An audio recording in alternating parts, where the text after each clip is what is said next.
Greetings, everyone. I'm Eric with Your Essential Practice, and this is your weekly sacred check-in through the voice of the runes.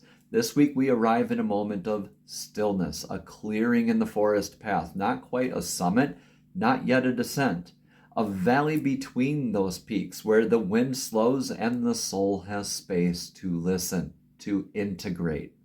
Next week brings a full moon in Aquarius, shining a light on collective truth and liberation and the higher mind. Mercury stations direct in Leo on the 11th, finally unsticking our voice, our expression, and our desire to be seen authentically. Mars enters Libra on the 6th, shifting our willpower into relational and balanced motion.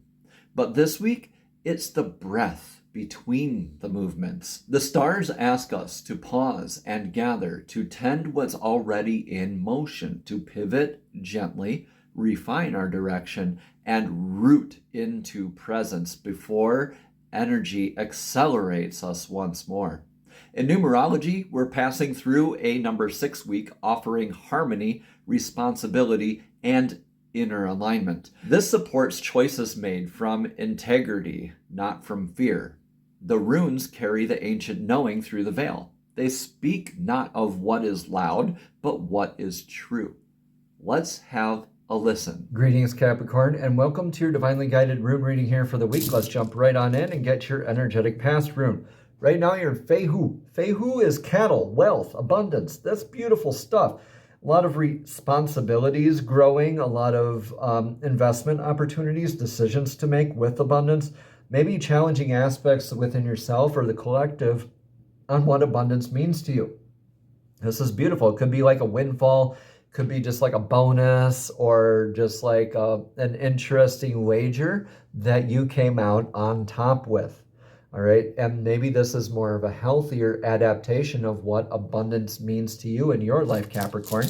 Let me know in the comments below how this all resonates here with you. In your energetic now, yeah, you have that money. Now you want to hoard it.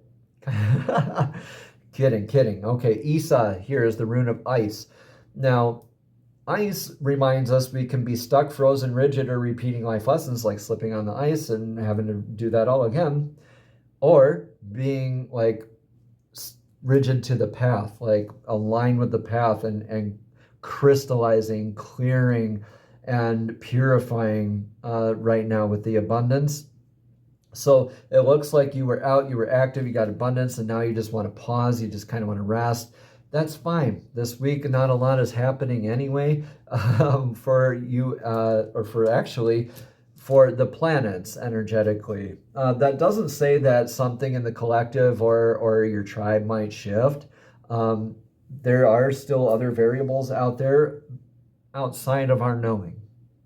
So right now, Isa is the rune for your energetic now, kind of that pause, kind of like what we're in right now energetically this week. A lot of stuff happening last week, a lot of stuff happening next week, not so much happening right now. In your energetic near future is Algiz. Algiz is the rune of the elk. Now the elk here, this is like your faith, your grounded energy. Again, when that line is going straight down, this very grounded energy. The antlers for the elk right here are your built-in divine defense, built-in divine protection.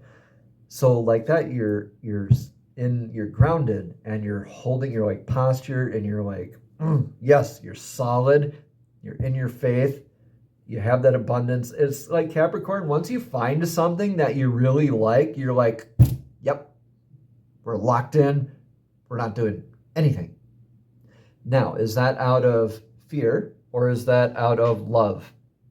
Is that agreed to by whatever this abundant energy is in your life? Move forward in your faith here, Capricorn, in your near future. What's the influence right now? Influence right now for you is Odin's rune. Second time this has come up for this week.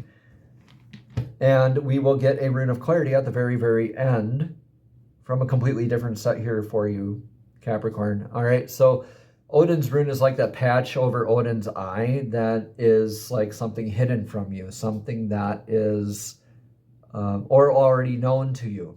It's one of those where I think this is something hidden from you. Or if you already know, maybe you're looking at this in a toxic way, or maybe not a healthy way, I should say, where you're kind of you end up being a little defensive about it because you're not doing anything with that, or maybe it's being slowly drained from you. Okay? Taking what resonates, leaving what doesn't. Though I really think this is something you already know. Let's reserve our decision on that, though, for now, until we get that rune of clarity. If it's something hidden from you, we will find out. In your energetic advice right now, it's in Awaz. Awaz is like the world axis. This is like the world axis is like the world tree, like Yggdrasil, like the squirrel in the middle that goes between the condor at the top and the serpent at the bottom, balancing out all of that information on the world axis, right? So a lot of that comes that toughness, that stability, that endurance. Also with this is the yew tree, Y-E-W, yew branch, right? That's very flexible, very durable, very strong wood. So you're called to be durable and flexible, not ice, not frozen, not locked in, because when we flex too much or not enough, guess what? Yeah, we get Isa again, stuck, frozen. You're going to repeat that life lesson. You're going to go right back to reacquiring this. So when we are flexible, when we are like embodying the branches of the tree and we flex and we're in the flow, we're in the surrender of the moment, we're in that center of the axis where we're not getting flung to one side or another, but we can just stand in the middle and see the world as it turns around us. So with that, you get to be more flexible. You get to be more stoic and rigid about your path. True. I think this is a lot more of clarifying and purifying aspects of how you view abundance, how you view your security moving forward. I really think it has to do more with your security, like your emotional well-being, a roof over your head, food in your stomach, a shirt on your back, those basic human needs, right? A lot of us don't even have those needs met. So always be thankful and know that you can always come back to rest, to recharge, okay?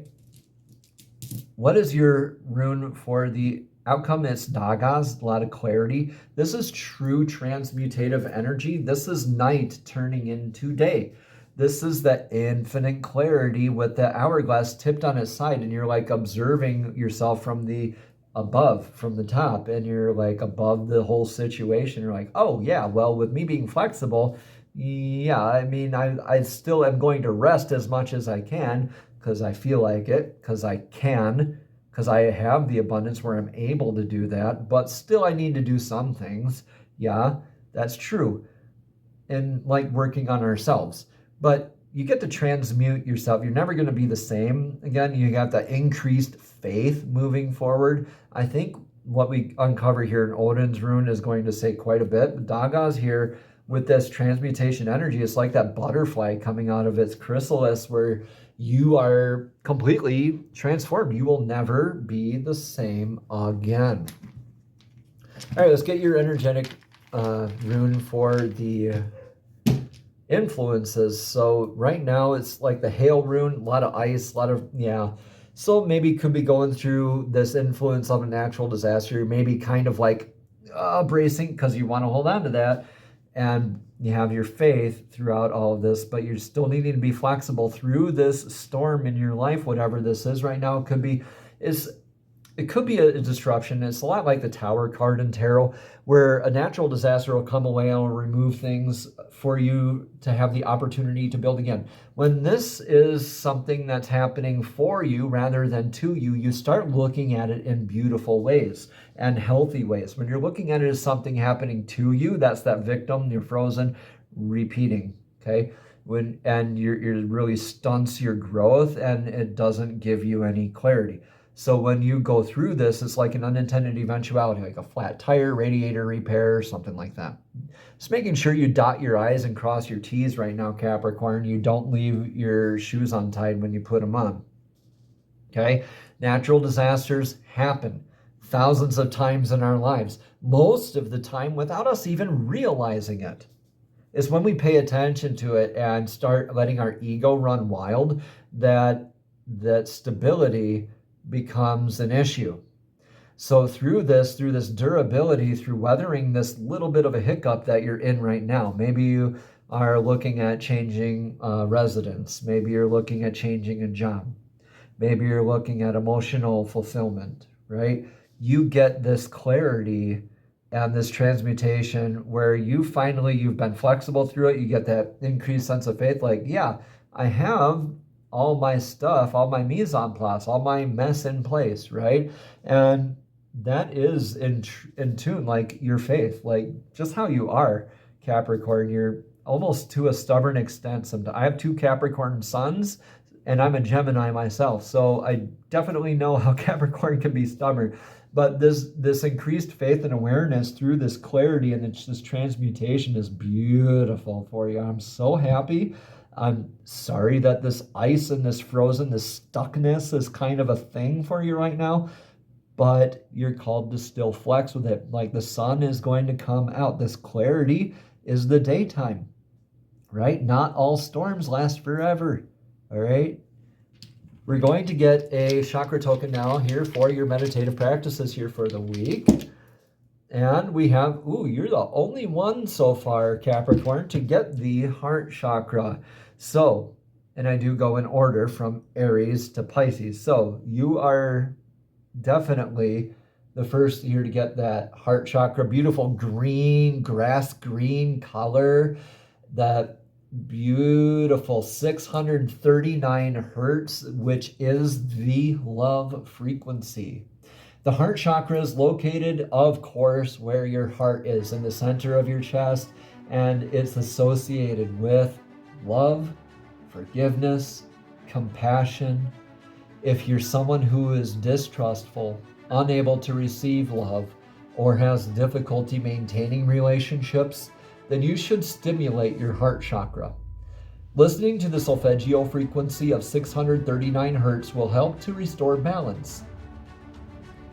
Restoring balance. Look at that. Once you've unblocked the heart chakra, you'll find yourself more open to receiving love. You'll give more easily and effortlessly connect with others. Isn't that beautiful? You're gonna come out of this with better connections with others, better heart-led space. During this Leo season, this is going to be amplified. This heart chakra is definitely amplified right now. So let's get your solfeggio, your mudra and mantra. Your mudra is just like this. This is the lotus flower. We're touching the wrists together up to the tips of the pinkies and the tips of the thumbs, opening up the lotus blossoms. We hold this in front of our heart chakra, upright, right? Upright in front of our chest. And we hum the mantra Yam, Yam, Y-A-M. This is the beautiful lotus of your heart, opening up, receiving that love. Y-A-M, beautiful green color emanating from your heart center, while the solfeggio frequency of 639 hertz is playing. Namaste. Have a blessed and abundant week.